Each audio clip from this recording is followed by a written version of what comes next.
नमस्कार, मैं हूँ राकेश अचल। आज एक छोटे से ब्रेक के बाद, एक अल्प विराम के बाद आपके बीच हूँ। आना तो रोज़ चाहता हूँ, लेकिन ये संभव नहीं होता है। इसकी वजह यह है कि कुछ न कुछ अड़चनें आती ही रहती हैं। जीवन का दूसरा नाम अड़चन भी है। लेकिन आज मैं आपसे न राजनीति पर बात करूँगा, न धर्म पर बात करूँगा, न दूसरे महंगाई, बेरोजगारी, इन सारे मुद्दों पर बात नहीं करूँगा। इन मुद्दों पर रोज़ बात होती है, लेकिन हल कुछ नहीं निकलता। काशी के जो विद्वत परिषद हैं, जो ब्राह्मण हैं, बड़े ब्राह्मण कहलाते हैं, विद्वान ब्राह्मण, वो अब बुतों से अदावत करने लगे।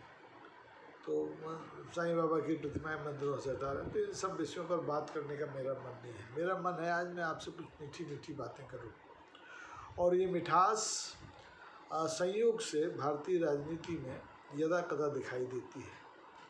अभी हरियाणा में आज विधानसभा चुनाव का शोर रुका है। इससे ठीक पहले गोहाना में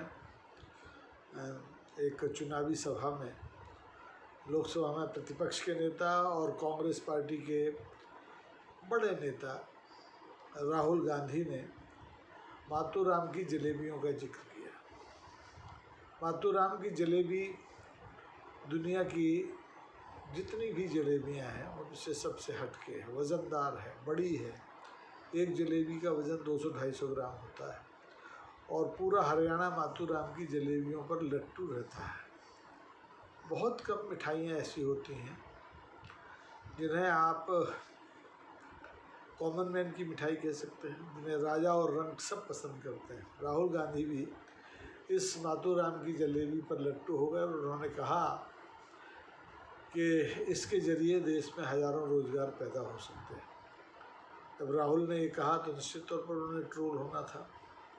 तो मंगोड़े के ज़रिए, मंगोड़ा तलने के ज़रिए रोज़गार हासिल करने का फॉर्मूला देने वाले लोगों ने तंज कसा कि राहुल बाबा अब जलेबी से रोज़गार देंगे। जलेबी से रोज़गार मिले या न मिले ये कल की बात है, आने वाले दिनों की बात है। लेकिन आज की बात यह है कि राजनीति में थोड़ा सा रस तो आया। राहुल ने खुद जलेबी चखी, अपनी बहन प्रियंका के लिए जलेबी ले गए। और ये जलेबी के बारे में देखिए, मैं तो बचपन से जलेबी का प्रेमी रहा। जलेबी है ही ऐसी चीज़, खमीर और मैदा उसमें से बनती है। बाद में रस के समंदर में डुबकियाँ लगाती है और तब जाकर आपके पास, आपके लबों तक आती है, आपके ज़बान तक आती है। कुरकुरी होती है, मीठी होती है, हल्की सी खटास लिए होती है। लोग इसे दूध के साथ खाते हैं, लोग इसे दही के साथ खाते हैं, लोग जलेबी को रबड़ी के भी साथ खाते हैं।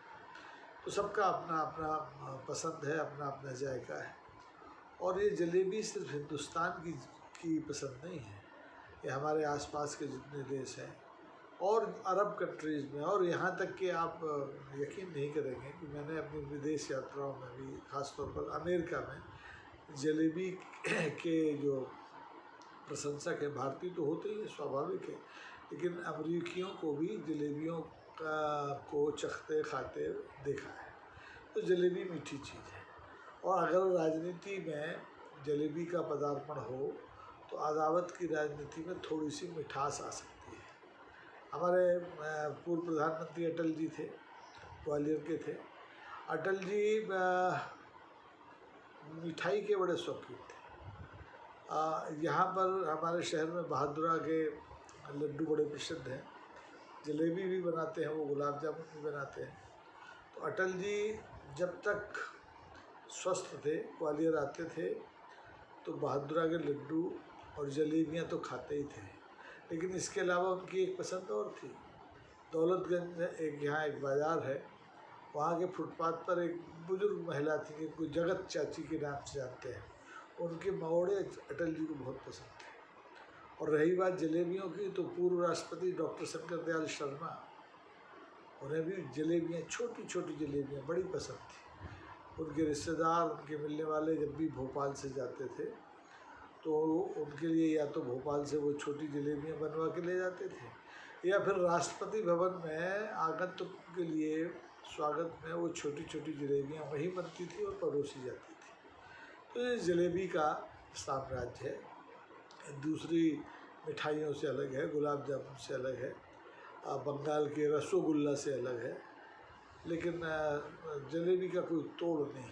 जलेबी से रोज़गार भी मिल सकता है अगर कोशिश की जाए। अगर बीकानेर के जो सेव जो है, नमकीन है, उनसे सैकड़ों हज़ारों लोग रोज़गार पा सकते हैं, तो जलेबी में भी मुझे नहीं लगता कि ऐसी कोई कमी है कि ये रोज़गार न दिला सके।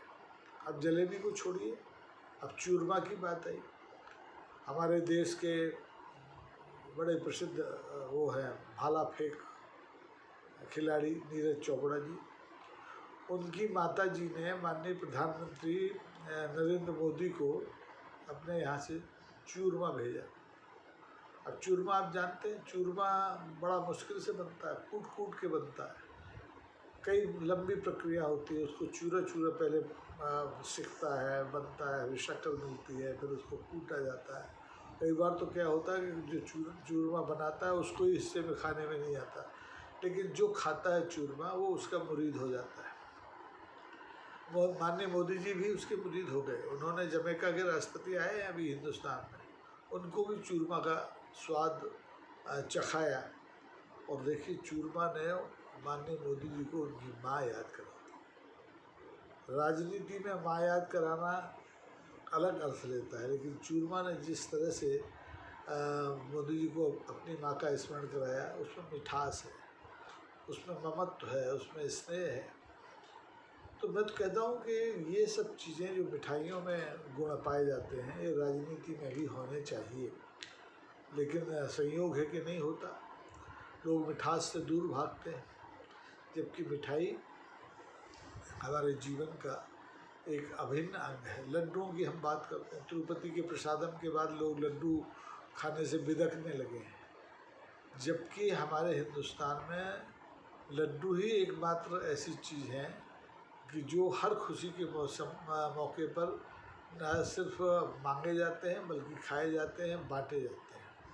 कहावत बन जाती है कि आपके तो दोनों हाथ में लड्डू है, कोई दोनों हाथ में जलेबी नहीं कहता, क्योंकि जलेबी दोनों हाथ में आप रख नहीं सकते, लड्डू रख सकते हैं। और लड्डू ऐसी चीज़ है जलेबी के मुकाबले उसकी उम्र ज़्यादा होती है, उसका स्वाद एक अलग तरह का होता है। मुझे याद है बचपन में हमारे गांव में जब शादियां होती थी तो जिस बूंदी से लड्डू बनते हैं उसके कई रंग होते थे, केवल पीला नहीं होता था, उसमें लाल भी होता था, उसमें हरा भी होता था, और शक्कर की मात्रा बहुत ज़्यादा होती थी। और लड्डू इतने बनते थे कि पूरा कमरा, जिसको हम लोग भतौर कहते हैं बुंदेलखंड में, लड्डुओं से भर जाता था, पूरा घर लड्डुओं से महकता था। क्योंकि उस ज़माने में कोई अतिथि नियंत्रण कानून जैसा तो था नहीं, लोग महंगाई के भी उतने मारे नहीं थे, तो पूरा गांव, आस पड़ोस के गांव, यहाँ से लोग शादियों में खाना खाने आते थे, पंगत में बारातियों को परसे जाते थे, और लड्डू खाने की प्रतिस्पर्धा सी होती थी अघोषित। आपने कितने खाए? 4, 8, 12, 14, लोग 20-20, 40-40 लड्डू खा जाते थे, लेकिन सेहत नहीं बिगड़ती थी, क्योंकि वो लड्डू तब चर्बी से नहीं बनते थे, वो उस घी से बनते थे जो होता तो वो भी चर्बी है, लेकिन वो एक ऐसी पद्धति की चर्बी है जो प्राकृतिक है। दूध से दही, दही से फिर आपको मथने के बाद उससे नैनू, जिसको मक्खन कहते हैं, बटर कहते हैं, वो निकलता है। जो मठा होता है जिसे बटर मिल्क कहते हैं, वो अलग निकल जाता है। तो फिर उससे जो घी बनता है, उससे बने लड्डुओं की मिठास बिल्कुल अलग होती है। जलेबी ने भी कोशिश की कि लड्डुओं से कंपटीशन करे, कहावतों में आए, और आए भी। जलेबी को सौंदर्य का प्रतीक बताया जाने लगा। अरे भाई, वो तो जलेबी जैसी है, महिलाओं के लिए खास तौर पर। हमारे एक राज आनंद हैं, फिल्मों में गीत लिखते हैं, उन्होंने तो जलेबी बाई गीत ही लिख दिया, कितना लोकप्रिय हुआ, मेरा नाम जलेबी बाई टाइप। तो ये मिठाइयों की अपनी दास्तान है। मैं तो कहता हूँ कि अगर पश्चिम बंगाल में हमारी ममता बहन जो है मुख्यमंत्री वहाँ की, माननीय प्रधानमंत्री का जन्म जो निकल गया, उस पर अगर स्वच्छता अभियान में शामिल लोगों को और कुछ देने की जगह अपने अपने प्रांत का रसोगुल्ला ही खिला देती ना, तो भाजपा के जो वहाँ के कार्यकर्ता हैं आंदोलन करना छोड़ देते। ये मिठाई की ताकत है। वो आपकी संदेश खाली पर बात करना छोड़ देते। वो कोलकाता में हत्या बलात्कार का जो मामला है उसको इतना लंबा नहीं खींचते, लेकिन ममता जी से चूक हुई, उन्होंने किसी को रसगुल्ला नहीं खिलाया। वो सत्ता का रसगुल्ला अभी अपने अपने हाथ में रखना चाहती है, उसको बांटना नहीं चाहती। कांग्रेस ने इस मामले में राजनीति की बात थोड़ी सी तो होगी, क्योंकि राहुल गांधी ने जलेबी की बात की है। कांग्रेस ने पहले हिंदुस्तान में आम चुनाव से पहले जो है मोहब्बत की दुकान खोलने के दावे किए थे। मोहब्बत की दुकान खुली भी, चली भी, और आप देखेंगे आज इस नारे के बदौलत ही हिंदुस्तान की लोकसभा में विपक्ष की अच्छी मौजूदगी है। पहले की जो लोकसभाएं थी 18वीं 17वीं, उसके मुकाबले में बेहतर स्थिति है। तो ये मोहब्बत की दुकान का है। अब अगर आप सोच लीजिए कि कहीं कांग्रेस वाले जलेबी की दुकान खोल दें तो क्या होगा। ये जो जलेबी है ये तो कहीं भी हावी हो सकती है, किसी भी अदावत को दूर कर सकती है, किसी भी पत्थर को पिघला सकती है। तो जलेबी हुआ, लड्डू हुआ, चूरमा हुआ, इन सब की जैसे लोक जीवन में महत्ता है, उसी तरह से राजनीति में भी इनकी महत्ता है। ये जो चॉकलेट वॉकलेट जो है ना, केक वेक, ये तो बहुत बात की चीज़ है, और इनको लोग इनको ले तो लेते हैं, स्वीकार करते हैं, लेकिन वो मज़ा नहीं आता जो लड्डू जलेबी चूरमा में आता है, क्योंकि ये इनकी जो प्रकृति है वो हमारी प्रकृति से मेल खाती है। केक और चॉकलेट हमारे हिंदुस्तानी प्रकृति के से मेल नहीं खाता है। हालांकि अब बिना केक काटे हमारे यहाँ भी कोई शुभ कार्य नहीं होता। जन्मदिन हो, मकान नया प्रवेश हो रहा हो, कोई प्रमोशन की पार्टी हो, लोग फट से केक काटते हैं।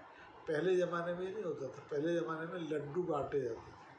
बच्चा हो, गृह प्रवेश हो, शादी हो, सगाई हो, प्रमोशन हो, कोई भी उपलब्धि हो, सबसे पहले मुंह मीठा करने का एक ही तरीका था, लड्डू, बूंदी का लड्डू, और किसी चीज़ का नहीं। लड्डू तो बहुत चीज़ों के बनते हैं, बेसन के भी बनते हैं, लेकिन खोए के भी बनते हैं, मावा के, लेकिन जो बात बूंदी के लड्डुओं में है वो कहीं नहीं है।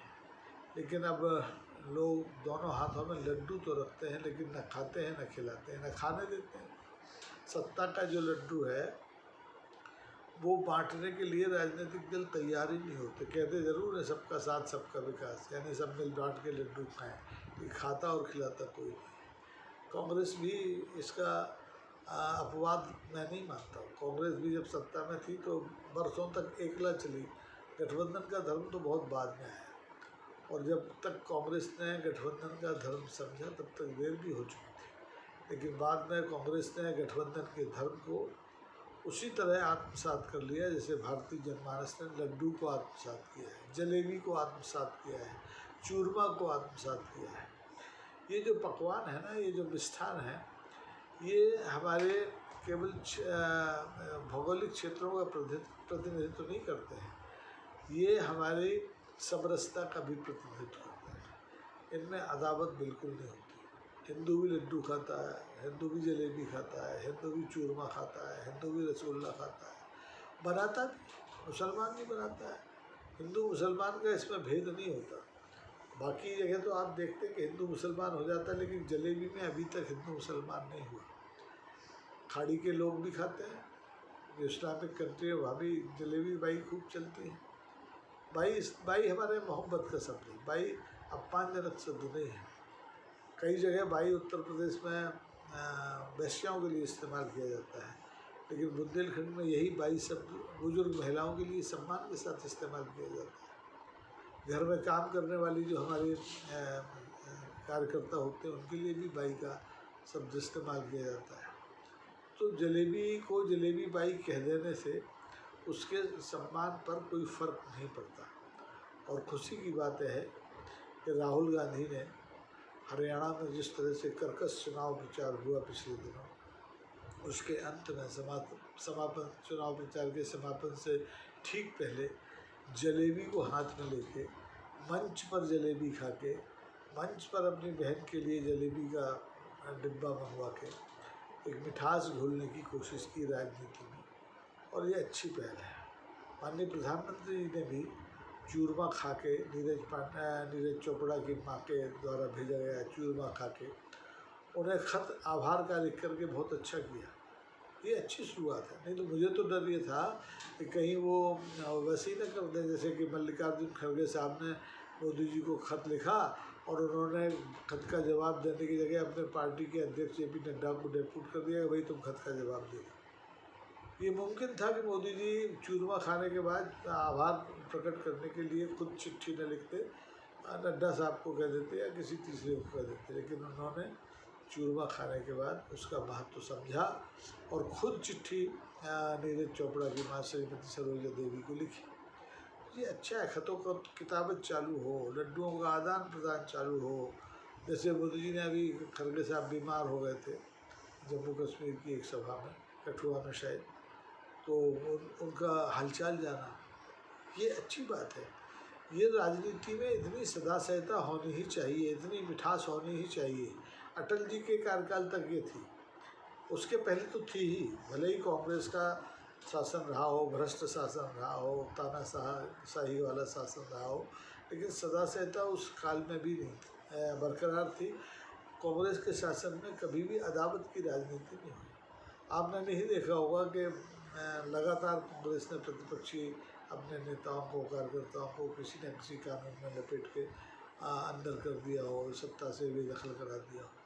ये सब 10 साल में हुआ है, इसको जान दीजिए। इसको अगर हम बात करेंगे तो फिर लड्डू और जलेबी दोनों मीठी नहीं रहेंगी। तो आज बात सिर्फ मिठास की है, और मैं तो कहता हूँ कि हम 8 तारीख आने वाली है, हमारे घरों में आज देवी दुर्गा पधार चुकी हैं। 8 को जम्मू कश्मीर और हरियाणा विधानसभा के चुनाव परिणाम आएंगे, और जो जीतेंगे वो लड्डू खिलाएंगे, अपने समर्थकों को खिलाएंगे, कार्यकर्ताओं को खिलाएंगे, और मैं तो कहता हूँ अपने प्रतिद्वंदियों को भी खिलाएं, मोहब्बत से खिलाएं। क्योंकि हार जीत तो इस खेल का, राजनीति के खेल का एक पहलू के 2 सिक्के हैं, एक सिक्के के 2 पहलू हैं। क्षमा चाहिए, जीभ फिसलती मेरी भी। आज मैंने भी नवदुर्गा का पहला दिन था, तो मिष्ठान वो वाला मिष्ठान जिसमें अन्न नहीं होता है खूब खा लिया है। तो यहाँ भी जवान सरस हो गई है, स्लिप हो रही है, फिसल रही है। राजनीति में तो जवान रोज ही लोगों की फिसलती है। बाकायदा नड्डा साहब ने और खड़गे साहब ने एक दूसरे को हिसाब भी दे दिया जवान फिसलने का पिछले दिनों, कि किसकी जवान कितनी बार फिसली। तो खैर वो छोड़िए, बात जलेबी की है, बात लड्डू की है, बात चूरमा की है।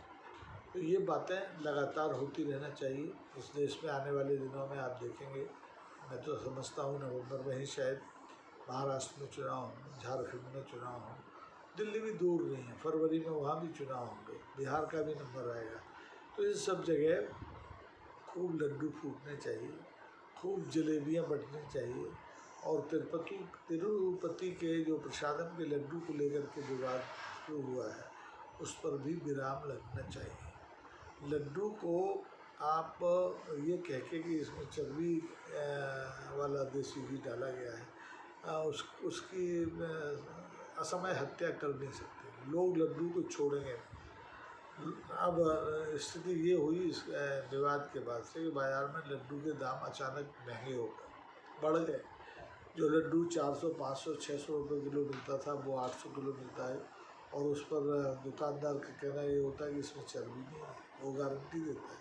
जैसे मोदी जी गारंटी देते थे चुनाव के समय, उन्होंने 5 बड़ी गारंटियाँ दी थी, लेकिन जनता ने उन गारंटियों पर भरोसा नहीं किया और उन्हें 400 पार नहीं करने दिया, 240 पर अटका दिया।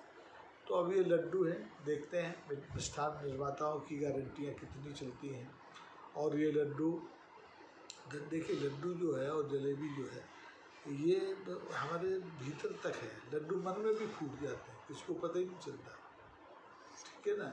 ऐसे ही जलेबी जो है चाशनी में भी डूबी होती है, लेकिन जब सिक रही होती है और तब वो आपके मुंह में जो लसा होता है, वो जो जिसको लाड़ भी कहते हैं, वो भर देती है। इन मिठाइयों की में वो जो आकर्षण है वो राजनीति से कहीं ज़्यादा है।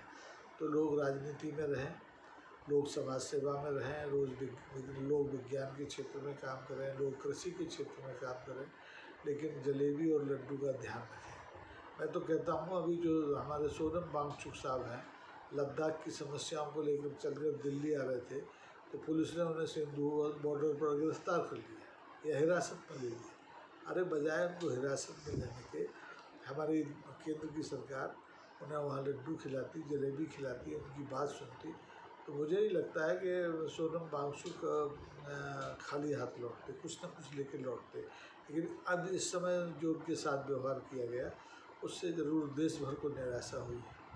सोनम वांगचुक को निराशा हुई है, लद्दाख के रहने वालों को निराशा हुई है और पूरे देश को निराशा हुई है। तो अगर देश की राजनीति को, देश के लोगों को निराशा के इस गर्त से बाहर निकालना है तो जलेबियों का इस्तेमाल करना पड़ेगा, लड्डुओं का इस्तेमाल करना पड़ेगा, चूरमे का इस्तेमाल करना पड़ेगा। तो अब ये जो बाकी के 8 दिन हैं, इनमें अगर आप व्रत नहीं रखते हैं तो ठास के मिठाई खाइए, जलेबी खाइए, लड्डू खाइए, चूरमा खाइए, रसगुल्ला खाइए, आपकी पसंद का जो मिष्ठान हो उसे खाइए। मिठाई खाने से मधुमेह होने का खतरा तो रहता है, लेकिन अगर आप अनुशासन से और मोहब्बत से मिठाई खाएंगे तो मधुमेह से भी दूर रहेंगे, आपकी ज़बान भी मीठी होगी, आपका समाज भी मीठा होगा। आज बस इतना ही, कल फिर किसी मुद्दे पर बात करेंगे। धन्यवाद। जय हिंद।